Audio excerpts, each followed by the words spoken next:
لقد كان لكم في رسول الله أسوة حسنة.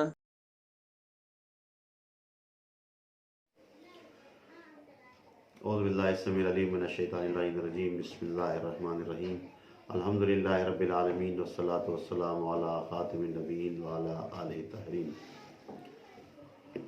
اما بعد فقد قال اللہ تعالیٰ فی محکم کتابہ ومتقن خطابہ بسم اللہ الرحمن الرحیم انا اعطیناک الکوثر فصل لربک وانحر ان شانئک هو الابتر۔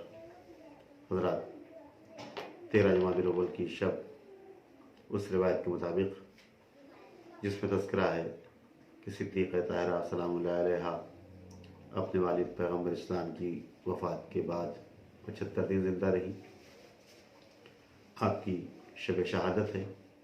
آپ کی شہادت کے سلسلے میں 2 روایات زیادہ مشہور ہیں۔ ایک روایت بیان کرتی ہے کہ پیغمبر اسلام کی وفات کے بعد آپ 75 دن زندہ رہیں، اور دوسری روایت میں تذکرہ ہے کہ 95 دن تک زندہ رہیں۔ 75 دن کی روایت کے مطابق آج کی شب آپ کی شب شہادت ہے۔ ظاہر ہے صدیقہ طاہرہ حضرت فاطمہ زہرا سلام اللہ علیہ کے فضائل، آپ کا کمال کردار، آپ کی بہترین سیرت اور اسلام کے تئیں آپ کی خدمات اس بات کی متقاضی ہیں کہ جب بھی موقع ہو آپ کے تئیں خراج عقیدت پیش کیا جائے، آپ کی سیرت و کردار کو بیان کیا جائے اور اس سیرت و کردار کو اپنی ذات میں اتارنے کی کوشش کی جائے۔ چنانچہ آج کی شب جو آپ کی شہادت کی شب ہے، آپ کی شہادت کی تعزیت اور تسلیت پیش کرتے ہوئے عالم اسلام کی خدمت میں چند باتیں آپ کی سیرت و کردار سے متعلق عرض کرنا ہے۔ آپ پیغمبر اسلام صلی اللہ علیہ وسلم کی بیٹی، آپ کی رسالت کے تمام کاموں میں آپ کی شریک، پیغمبر اسلام کے بقول رسالت کا ٹکڑا، اپنے باپ کے لیے ماں جیسی محبت کرنے والی بیٹی، جس نے مکے کی آزار و اذیت کی زندگی میں ہر موقع پر آپ کی نصرت، آپ کی حمایت اور آپ سے محبت کا اظہار فرمایا۔ یہاں تک کہ روایات کے مطابق جب آپ باہر کے آزار و اذیت سہ کر گھر میں تشریف لاتے تھے تو فاطمہ کو دیکھ کر آپ کے تمام غم و الم دور ہو جاتے تھے۔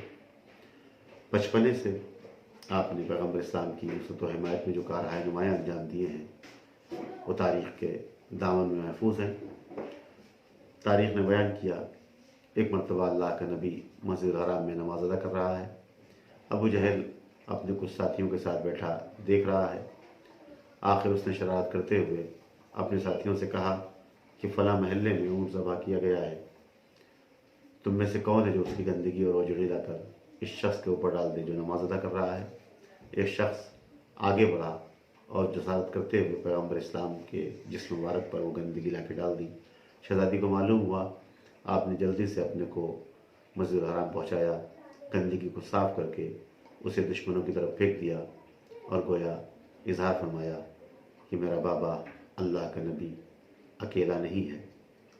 شیب ابی طالب کی اذیتناک زندگی میں آپ نے ہر لمحہ پیغمبر اسلام کی حمایت، آپ سے محبت اور آپ کے تئیں اظہار ہمدردی فرمایا، آپ کی دلجوئی کرتی رہی۔ ایسے کربناک دور میں ان مصیبتوں کو سہتی رہیں جن مصیبتوں کی تاب نہ لا کر آپ کی چہیتی ماں حضرت خدیجہ سلام اللہ علیہا اس کائنات سے رخصت ہو گئی۔ مکے کی زندگی کے علاوہ مدینے کی زندگی میں بھی جب تک خانہ پیغمبر میں رہیں ہمیشہ آپ کی انیس و یاور رہیں، اور جب مولائے کائنات کے گھر میں پہنچ گئیں تو دوہری ذمہ داریاں، رسالت کے کاموں میں حصہ بھی بٹایا اور امامت کی ذمہ داریوں میں بھی بڑھ چڑھ کر حصہ لیا۔ آپ کی کردار اور آپ کی عظمت اور آپ کی اطاعت اور عبادت کو دیکھ کر مولائے کائنات حضرت علی بن ابی طالب علیہ السلام نے ارشاد فرمایا، نعم العون علی طاعت اللہ۔ صدیقہ طاہرہ سلام اللہ علیہا گھر کی ذمہ داریوں کو بھی بحسن خوبی ادا کرتی تھیں، اور گھر سے باہر کے امور یہاں تک کہ میدان جنگ میں حاضر ہو کر جنگی مسائل میں بھی مددگار ہوا کرتی تھیں۔ آپ نے ہر موقع پر پیغمبر اسلام مولا کائنات کی حمایت اور تائید فرمائی اور ذرہ برابر اس راہ میں دریغ نہیں کیا۔ آپ کے فضائل و کمالات کے سلسلے میں بہت سی احادیث ہیں۔ معصوم علیہ الصلوۃ والسلام نے آپ کی عظمت کا تذکرہ کرتے ہوئے دنیا کو متوجہ کیا ہے کہ فاطمہ کس عظمت و بلندی پر فائز ہیں۔ صادق عالم محمد حضرت امام جعفر صادق علیہ الصلوۃ والسلام ارشاد فرماتے ہیں، فمن عرف فاطمہ حق معرفتها فقد ادرک لیلۃ القدر۔ جس نے فاطمہ کی معرفت اس طرح حاصل کر لی جس طرح معرفت حاصل کرنے کا حق ہے، اس نے گویا شب قدر کو درک کر لیا۔ دنیا جانتی ہے، قرآن مجید میں خداوند عالم نے شب قدر کی عظمتوں کا تذکرہ کرتے ہوئے اعلان کیا ہے، وما ادراک ما لیلۃ القدر۔ گویا دنیا شب قدر کی عظمتوں کو نہیں سمجھ سکتی۔ صادق عالم محمد گویا بتانا چاہتے ہیں کہ جس طرح شب قدر کی عظمتوں کو درک کرنا مشکل ہے، اسی طرح فاطمہ کی عظمتوں اور ان کے فضائل و کمالات کا سمجھنا بھی انسانی فہم و فکر سے بالاتر ہے۔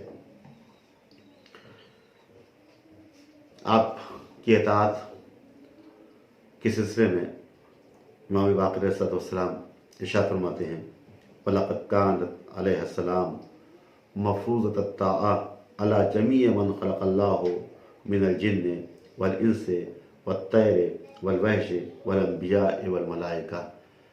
فاطمہ کی اطاعت ہر اس شے پر واجب ہے جسے خداوند عالم نے خلق کیا ہے، چاہے وہ جناتوں میں سے ہو یا انسانوں میں سے، چاہے پرندوں میں سے ہو یا جنگل کے درندوں میں سے، انبیاء ہوں یا ملائکہ، سب کی ذمہ داری ہے کہ فاطمہ کی اطاعت اور آپ کی پیروی کرے۔ آپ کی عظمت اور آپ کی فضائل کا تذکرہ کرتے ہوئے پیغمبر اسلام صلی اللہ علیہ وسلم ارشاد فرماتے ہیں، فاطمۃ خلقت حوریۃ فی صورت انسیہ۔ فاطمہ گویا جنت کی حور ہیں جنہیں انسانی شکل میں پیدا کیا گیا ہے۔ پیغمبر اسلام صلی اللہ علیہ وسلم آپ کے عظمت و فضائل کو بیان کرتے ہوئے ارشاد فرماتے ہیں، انی سمیت ابنتی فاطمہ لأن اللہ عز وجل فطمها وفطم من احبها من النار۔ میں نے اپنی بیٹی کا نام فاطمہ اس لیے رکھا کہ خداوند عالم نے ہماری اس بیٹی کو اور ہر اس شخص کو جس کے دل میں فاطمہ کی محبت ہے، جہنم کی آگ سے دور رکھا ہے۔